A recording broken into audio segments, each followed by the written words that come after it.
My name's Alicia, and this is my Tell Somebody movement.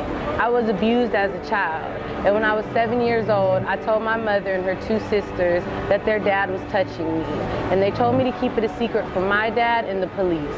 So here I am 20 years later, giving strength to other survivors. It's time to tell. I'm in Hollywood, LA, California, and I'm gonna find some survivors that are ready to talk. Tell somebody. Are you healed? Yeah, I'm healed by talking to people. Okay. Did something happen to you? Are you healed? Oh, yeah, it was a babysitter. It was, she didn't know. It was a grandmother, an older lady's grandson. Oh, okay. I didn't know that he was doing the thing he was doing. You didn't know it was molestation at the time? Did you tell anybody? So it was just touching under the clothes. So oh, okay. Did you ever tell anybody? You're the first one. I'm the first one? Well, you're strong. Yeah. I gotta go. Okay, bye. Have a nice time. Safe trip. Gotta tell somebody. I'm the first person she told. You're the first person. Now you gotta tell.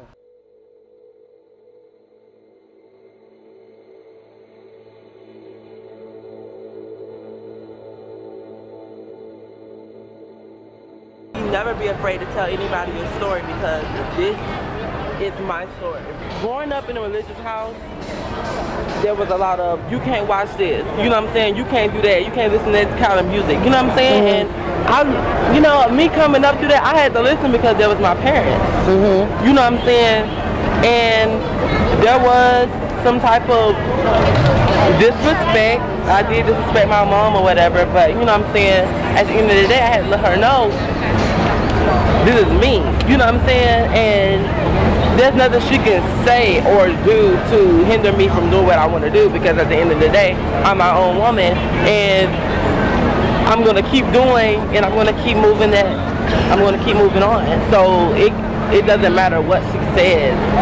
I love my mom or whatever, but it don't matter what she say. I'm going to still do what I want to do. And what so did she verbally abuse you? Yes. Like, call me out of my name, and she said, oh, that's a sin, it's a sin, you know what I'm saying? But that's cool, okay, though. But at the end of the day, I was hurt by that, you know what I'm saying? And for years, you know what I'm saying, I would listen to her tell me these things, and you know what I'm saying, it hurted my self-esteem.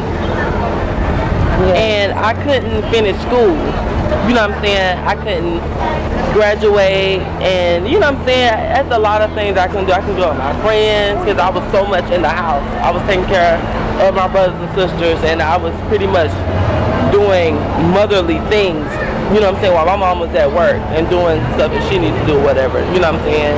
And I can tell anybody who's going through that situation, you know what I'm saying, it's not easy at all, you know what I'm saying.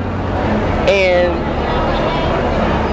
growing up where your family, both sides of your family, your grandparents, your mom, your dad, your brothers and sisters, growing up where they don't accept you, it's very depressing, and it was depressing to me.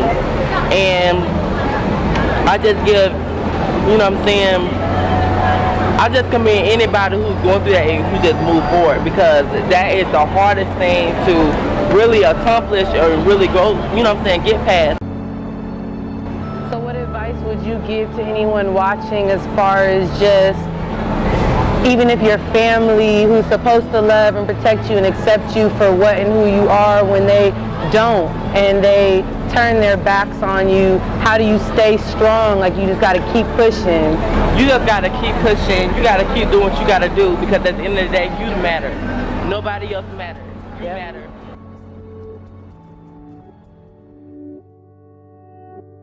My best friend, her husband used to beat her, and she had her kids, and one day I guess the neighbor heard her getting beat in the house, and she listened out for her husband when he, to leave, and when he left to work in the morning, the neighbor ran to the door and she beat the door down and said, if you don't take your children and leave now, your husband's going to kill you.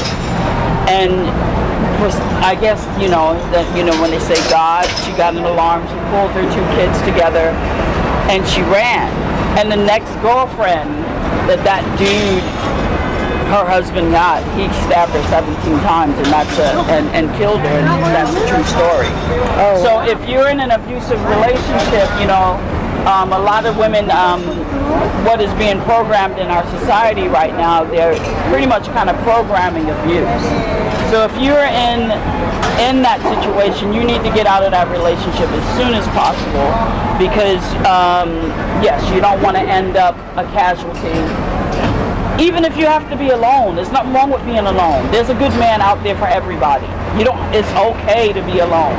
And that is also what is programmed in us. It's like, it's not okay to be alone, but it is okay to be alone. And wait for that person to come that is